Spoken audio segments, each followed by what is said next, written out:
அஸ்ஸலாமு அலைக்கும் வரஹ்மத்துல்லாஹி வபரகாத்துஹு. கண்ணியத்திற்குரிய எல்லாம் வல்ல அல்லாஹ்வின் நல்லடியார்களே, நேற்றைய தினம் குஜராத் மாநிலம் அகமதாபாத்தில் நடைபெற்ற விமான விபத்து உலகையே உலுக்கிய ஒரு சம்பவமாக இருக்கிறது. அனைத்து தரப்பு மக்களையும் மிகப்பெரிய கவலையிலேயே ஆழ்த்தியிருக்கக்கூடிய ஒரு நிகழ்வாக இருக்கிறது.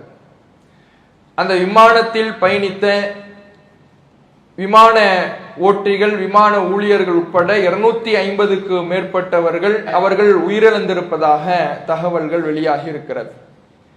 இன்னும் அந்த விமானம் சென்று மோதிய மருத்துவ கல்லூரி விடுதியில் இருந்தவர்களும் உயிரிழந்திருப்பதாக தகவல்கள் வருகிறது.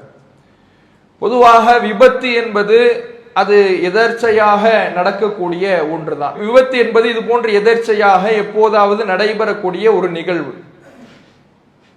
அதிலேயும் விமான விபத்து என்பது மற்ற வாகன விபத்தை விட மிக மிக மிக குறைந்த சதவீதத்தில் தான் இவ்வளவு காலத்தில் நடந்திருக்கிறது என்பதையும் தெரிவிக்கிறார்கள். மற்ற வாகனங்கள்ல நடக்கக்கூடிய விபத்தை விட விமான விபத்து என்பது மிக குறைவாக அரிதாக நடக்கக்கூடிய ஒன்றுதான் என்பதையும் தெரிவிக்கக்கூடியவர்களாக இருக்கிறார். இதுல நாம கவனிக்க வேண்டிய விஷயம், இது விபத்து எதர்ச்சையாக நடக்கக்கூடியது, விபத்துக்கு காரணம் நாம தேட முடியாது என்பதெல்லாம் ஒரு புறம் இருந்தாலும், இது முழுக்க முழுக்க அலட்சியத்தின் விளைவாக நடைபெற்றிருக்கிறது என்பதையும் இதுல நாம சேர்த்து கவனிக்கக்கூடிய வகையில இந்த விமானத்தின் வரலாறு காட்டுகிறது. இப்போது விபத்திற்குள்ளான விமானம் என்பது போயிங் 787 என்ற மாடல் விமானம் தான் விபத்துக்குள்ளாகி இருக்கிறது. இந்த விமானம் கடந்த சில மாதங்கள்லயே உலக அளவுல, இந்திய அளவுல மட்டும் இல்ல, உலக அளவுல இந்த மாடல் விமானம், பல்வேறு ஏர்லைன்ஸ் மூலமாக ஓடக்கூடிய இந்த விமானம் பல்வேறு சிக்கல்களை சந்தித்திருக்கிறது என்பதை தற்போது தெரிவித்திருக்கிறார்கள். அது மட்டும் இல்லாம இந்த மாடல் விமானத்தில் பல சிக்கல்கள் இருக்கிறதுங்கிறது ஒரு புறம் இருந்தாலும், ஏர் இந்தியா நிறுவனம் அது பல காலமாக அதனுடைய தரம் குறித்து பல்வேறு கேள்விகள் எழுப்பப்பட்டு தான் வருகிறது. அதனுடைய பாதுகாப்பு அம்சம் குறித்து பல்வேறு விதமான விமர்சனங்கள் முன்வைக்கப்பட்டு தான் வருகிறது. அது அரசுடைமையாக இருந்தது, தற்போது அதை தனியார்மயமாக ஆக்கிவிட்டார்கள். அப்ப இப்படி இந்த ஏர் இந்தியாவுடைய பாதுகாப்பு குறித்து பல்வேறு கேள்விகள் ஆரம்பத்திலிருந்து இருந்து கொண்டிருக்கிறது. சமீபத்தில் கடந்த டிசம்பர் மாதம் இதே ஏர் இந்தியா விமானம் டெல்லியிலிருந்து புறப்படுகிறது.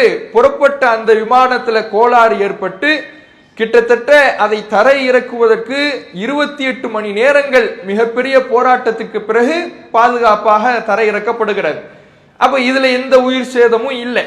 ஆனால் இப்படியான சிக்கல்கள் தொடர்ச்சியாக இந்த விமானத்தில் இருந்துகிட்டு இருக்குது என்பதை தெரிவிக்கக்கூடியவர்களாக இருக்கிறாங்க. அதே மாதிரி ஏர் இந்தியாவுல இந்த விமானம், இந்த ட்ரீம் லைனர் என்ற மாடலை கொண்டிருக்கிற இந்த விமானம் 2015 2024 வரைக்குமே 32 மேஜர் ஆக்சிடென்ட்களை, மேஜர் விபத்துகளை இது சந்தித்திருக்கிறது. அதே போல இந்த விமானம் அறிமுகம் செய்யப்பட்டு 14 மாதங்களில் மட்டும் 136 சிறிய சிறிய பிரச்சனைகளையும் சந்தித்திருக்கிறது என்று தெரிவிக்கிறாங்க. அப்ப தொடர்ச்சியாக இந்த ஏர் இந்தியா நிறுவனமும் சரி, இந்த போயிங் 787 ட்ரீம் லைனர் என்கின்ற இந்த விமானமும் சரி, தொடர்ச்சியாக பல்வேறு சிக்கல்களை, பாதுகாப்பு கேள்விக்குறிகளை சந்தித்திருக்கிறது என்பதை செய்தி ஊடகங்கள் நமக்கு தெரிவிக்கிறது. அப்ப முதலில் ஒரு ஆட்சியாளர்கள் என்பவர்கள் மக்களுக்கான ஆட்சியாளர்களாக இருக்க வேண்டும்.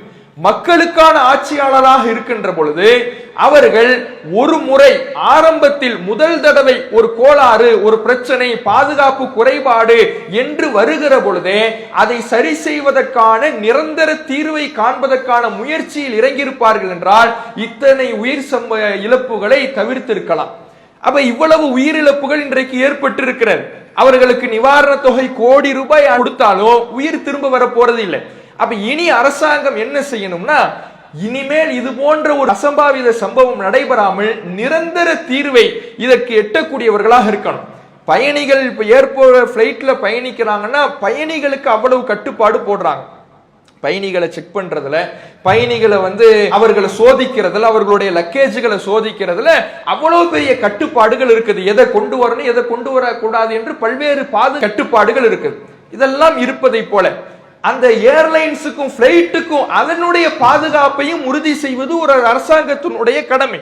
அப்போ இதுல பொருளாதார ஊழல் எதுவும் இருக்கிறதா, இதுல யார் யார் சம்பந்தப்பட்டிருக்கிறார்கள், இந்த அலட்சியத்துக்கு யார் யாரெல்லாம் காரணம் என்பதை கண்டறிந்து உடனடியாக தக்க நடவடிக்கை எடுக்கக்கூடியவர்களாக அரசாங்கம் இருக்கணும். இந்த பிளைட்டை, இப்போது விபத்துக்குள்ளான பிளைட்டு புறப்படுவதற்கு முன்பாக அதில் பயணித்த ஒரு பயணி வீடியோ எடுக்கிறாரு. இதுல ஏசி வேலை செய்யல, பல்வேறு கோளாறுகள் இருக்குதுன்னு அவர் தன்னுடைய சமூக வலைதளத்தில் அந்த வீடியோவை பதிவு செய்திருக்கிறார். அப்ப ஒரு கோளாறு உள்ள, பாதுகாப்பு குறைபாடு உள்ள ஒரு விமானத்தை புறப்படுவதற்கு யார் அனுமதி கொடுத்தது? ஏன்னா புறப்பட்டு ரொம்ப தூரம் கூட பயணிக்கல, புறப்பட்டு ஒரு 30 நொடியில அது வெடித்து சிதறி இருக்கிறது. டேக் ஆஃப் ஆகி 30 செகண்ட்ல.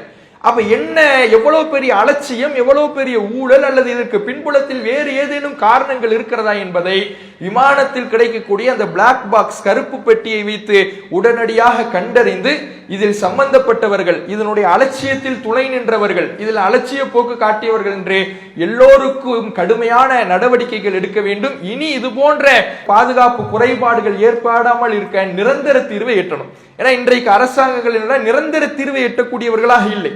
பொதுவாக ஒரு மது அருந்து விட்டு ஒருத்தன் வாகனம் ஓட்டுறான்னா அவனுக்கு ஃபைன் போட்டு எந்த பிரயோஜனமும் இல்லை. மதுவை ஒழிப்பது தான் நிரந்தர தீர்வு. மதுவை ஒட்டிட்டு கார் ஓட்டுறான்னா அவனுக்கு ஃபைன் போட்டுட்டா அது மக்களை சமாளிப்பதற்கான தீர்வு. மக்களை பொறுத்தவரையிலே இது போன்ற சமாளிப்பதற்கான தீர்வை எதிர்பார்க்கவில்லை, நிரந்தர தீர்வை எதிர்பார்க்கிறார்கள்.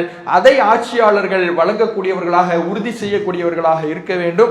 அஸ்ஸலாமு அலைக்கும் வரஹ்மத்துல்லாஹி வபரகாத்துஹு. அல்லாஹு அக்பர், அல்லாஹு